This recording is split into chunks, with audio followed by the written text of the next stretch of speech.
স্থাপন করা হয়, এদেশের মানুষ ওই বর্তমান সরকারকেও হিন্দুস্তানে পাঠাতে বাধ্য করবে।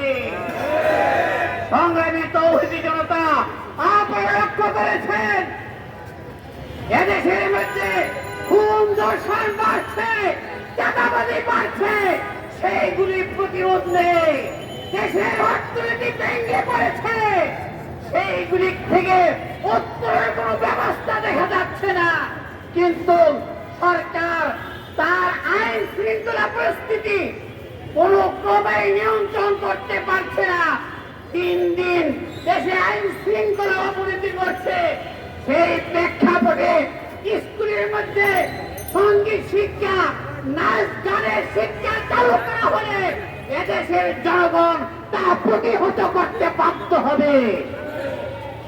আমরা পরিষ্কার বলতে চাই, এদেশ 92% মুসলমানের দেশ।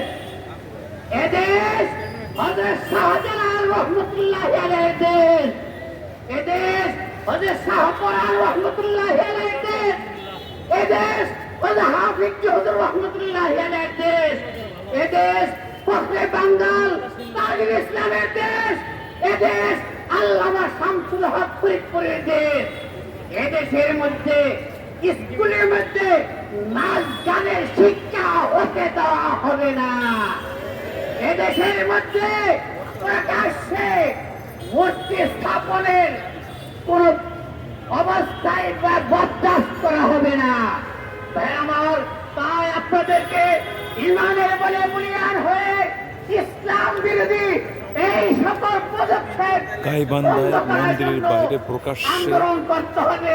শিব মন্দির নির্মাণের আমি আজকে প্রতিবাদে বিক্ষোভ মিছিল করছে বাংলাদেশ খেলাফত মজলিস। প্রধানমন্ত্রীর প্রতি আহ্বান জানাচ্ছি, অবিলম্বে পলাশবাড়িতে যে শিব মূর্তি স্থাপন করা হচ্ছে প্রকাশ্যভাবে সেটা অপসারণ এবং স্কুল কলেজের স্কুলের মধ্যে নাচ গানের শিক্ষার যে সিদ্ধান্ত হয়েছে এগুলি বন্ধে জরুরি ভিত্তিতে পদক্ষেপ গ্রহণ করতে হবে।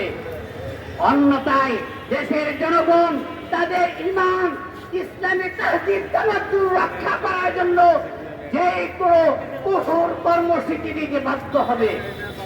এই বলে আমার সংক্ষিপ্ত আলোচনা শেষ করছি।